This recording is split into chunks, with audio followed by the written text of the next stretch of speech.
Prelims examination are near, and it is the most unpredictable part of the civil service examination process. Hence, the anxiety among the aspirants. It is that time of the year again when we have our prelims examination next month, and believe me, what you are going through is the same anxiety 500,000 others will be having right at the moment. So, are you having this anxiety of quitting this year's examination?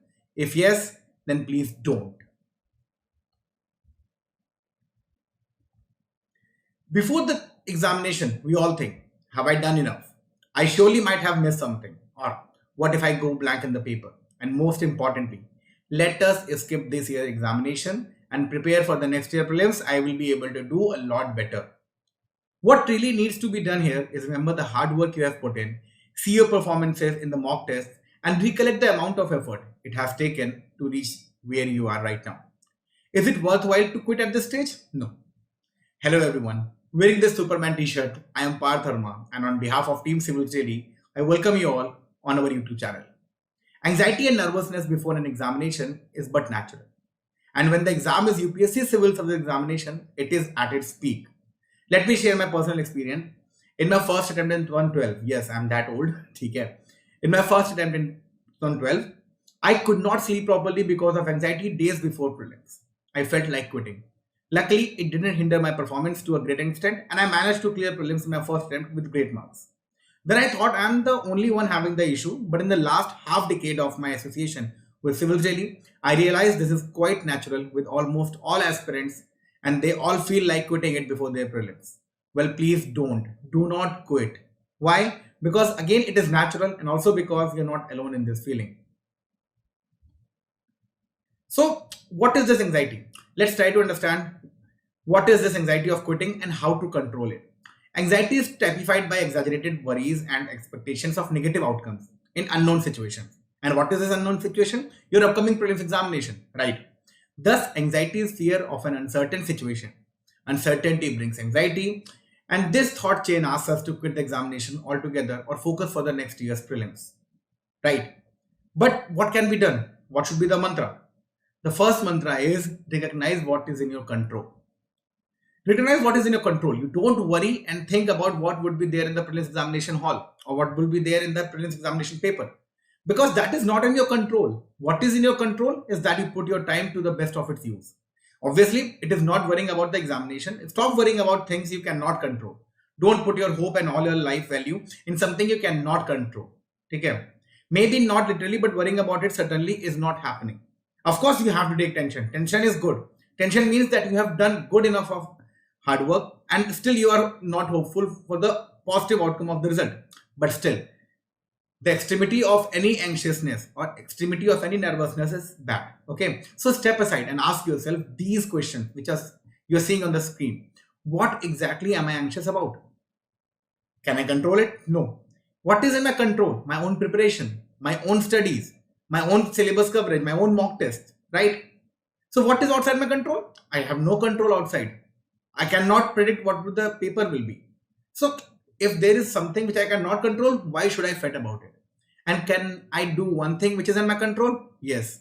That is my own preparation. That is my own syllabus coverage. That is giving as many mocks as possible in next 45 days. That is in your control. Do not worry about the future. Mahabharat में लिखा है ना कि कर्म करते महाभारत हाँ गीता में लिखा हुआ है कि कर्म करते जाओ फल की इच्छा मत करो. कहना आसान है. I understand. This is quite easy to say. But of course, that is the only truth. That is the only hard work you can do. Nothing else. So answering these would remove all anxiety. Okay. So what's the next mantra? Accept your preparation level. Right. Accept your preparation level and accept whatever paper comes on the exam day. Make the best use of what is in your power and take the rest as it happens. This basically means you have done your best. Now is the time of acceptance. Accept what comes. Many aspirants start questioning and doubting their preparation before the examination, and some cry over an unconventional paper on exam day. Acceptance is the key, because nothing is unconventional. Eventually, every aspirant who is clearing the examination of prelims or mains, they are reading the same thing, they are reading the same book, they are reading the same sources. It's just they're not thinking about the outcome. They're thinking about the process of clearing the examination. That's it. And that means reading as much as possible, revising as many times as possible before the examination, be it prelims, be it mains, Even your interviews, you have to do revision of your part. So that is in your hand, right? So another important thing, sleep well, right? 6 to 8 hours of undisturbed sleep is what we should get before prelims and before mains as well. Now, for a lot of you, it might be like a wastage of time. I understand. Okay. Even my wife says, "Keep Parth, you are sleeping, you are wasting your time." But no, I'm sleeping to get my body and my mind to rest. If we expect our body to really catch up with us in these last 45 days now, then we will need to supply it with constant doses of energy, which we can easily get by sleeping properly for a good 6 to 8 hours a day. One must never consider sleep as a waste of time. On the contrary, these napping hours will ensure that our faculties get a well-deserved rest. And what are our faculties? Our mind and our heart. Okay. So this way, our body will catch up with our pace of work and life and studies. Sleep is therefore the best natural rejuvenation one can find, and it works for the best in our cases in this nervous time. Short 10 to 15 minutes break during study hours are a must. Okay, you can take a short 10-15 minute nap, or you can do meditation, or you can listen to soft music. But you have the key taking the key is to take rest properly in between your studies. Okay, if one feels stress is building up, one can listen to soft music or even practice short yoga sessions to relieve stress, whatever you need to do. Okay, but take these little 10-15 minutes break. Moreover, a brisk walk in the park or garden can also be a great option for the refreshment, especially for the people who are living in Delhi or people who have a nearby park there. Okay. The point here is that one has to make the mind away from books during these short breaks. Now, another important thing is that get your inner Sandeep Maheshwari or Vivek Bindra or Ranveer Allahabadia out. That means what? You need to continuously motivate yourself. You do not need to be that movie critic who is always giving yourself 1 star, 2 star, and who is too critic, who is way too critical about your own preparation. The right motivation can turn the tides in one's favor miraculously. Understand this thing. You are your best motivator. This has been your journey, and who knows it better than you? Therefore, stop being that trash movie critic, as I was telling, who gives stars to your performance and instead think good about your hard work and dedication that you have put in so far. Think good about it. You have learned something. Vikas Deepika sir always says कि यार कुछ नहीं भी बनोगे तो कम से कम ज्ञान लेके जाओगे, ठीक है. एंड अभी तो उस फेज पे सोचना भी नहीं है, अभी तो प्रीलिम्स का फेज है, right? So understand the hard work and dedication that you have put in. So do not think about quitting right now. And one more thing, negative marking and negative people should be kept out. Both are deadly combos, okay? And people who are living in ORN, you understand what I'm talking about. See, there is no dearth of negative people surrounding us, right? Especially the ones who are watching this from old Rajendra Nagar. Understand what I'm talking about. People with negative feelings should be best avoided during this last 45 days. They are the ones who will keep you pushing to quit the examination. No, please don't. People with negative feelings should be best avoided. Any kind of negative thoughts or discussions can become a deterrent while pursuing the civil service examination goal. It can especially become more dangerous when one is in his or her weakest moments, especially in these last 45 days. Rather than when at times one is feeling really down or discouraged, it is best to be around people, friends or family who can instill positivity in us. People who say, you cannot do it. People who say, this is really difficult and not something you can manage. Or people who say, don't waste your time as it's unachievable for you. These people should always be kept at bay, especially all through the life, not even for civil service preparation, at any walk of life, be it professional life, be it personal life, be it your social life, whatever it is. Always keep these negative people out and always keep your negative marks out. Okay? But understand one thing.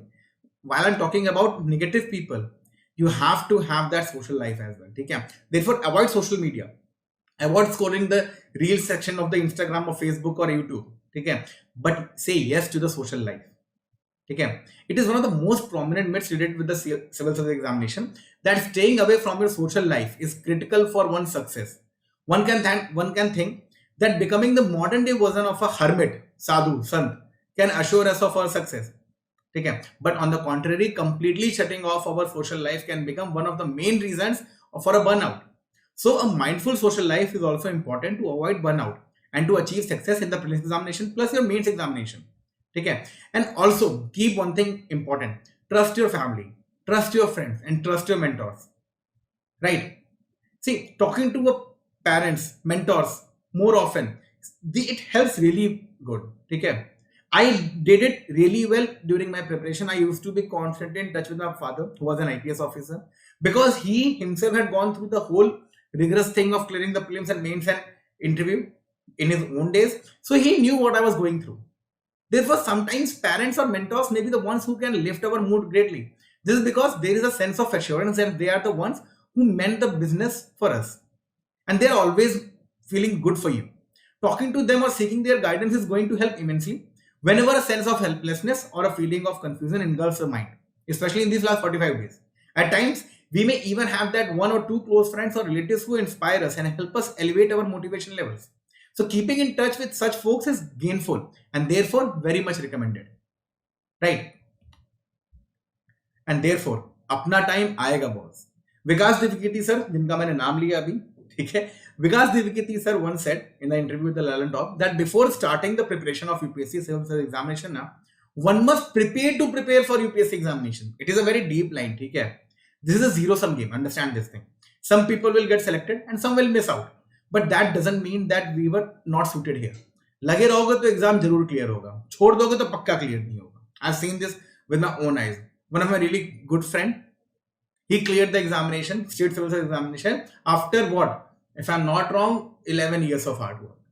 Right? So लगे रहोगे तो exam जरूर clear होगा, छोड़ दोगे तो पक्का clear नहीं होगा. Means if you keep pushing it really well with all your sincerity, then of course one day you will succeed. But if you quit right here, then of course you will fail here. There is no chance of succeeding in the civil service examination. Therefore, please do think back a little. Think as to why you started in the first place. Think of what you all have gone through for this to happen, for this preparation to happen, for this examination to happen. Right? Think of the sleepless nights you have had. Think of the issues that you had to face while starting this journey. Think of those hard times. Okay? Think of the number of parties you have missed for this examination. Think of the friends that you cut out from just to prepare for this examination. Now that you are 45 days behind the examination, you should not quit because of the sacrifices that you have made. If you are still feeling like quitting, then go ahead. If not, then shake yourself off a bit, dust yourself off. Sit glued to your chair and keep studying, keep revising, keep giving mocks and take proper rest. Keep yourself mind in a positive framework. You are going to make this happen because it is your dream and no one can stop you from getting there. Not even you. Apna time aayega boss. Okay? And if you still like talking to someone regarding this anxiety, feel free to contact our mentors who have been seeing thousands of aspirants and making them feel positive about their preparation. The description is given in the pinned comment of the video. These calls are free of cost and will save your efforts and hard work and at least your attempt. Right? So therefore, thanks again and please like the video if it resonated with you and keep sharing it and keep spreading the love. All the best and take care and remember, don't quit. Sit in the examination hall. Everything will be fine. If not today, then tomorrow or day after tomorrow. But yes, you will be succeeding the examination. You will be succeeding in the overall life if you keep working hard and do not start thinking about quitting. With that, I take a leave. All the best. Take care.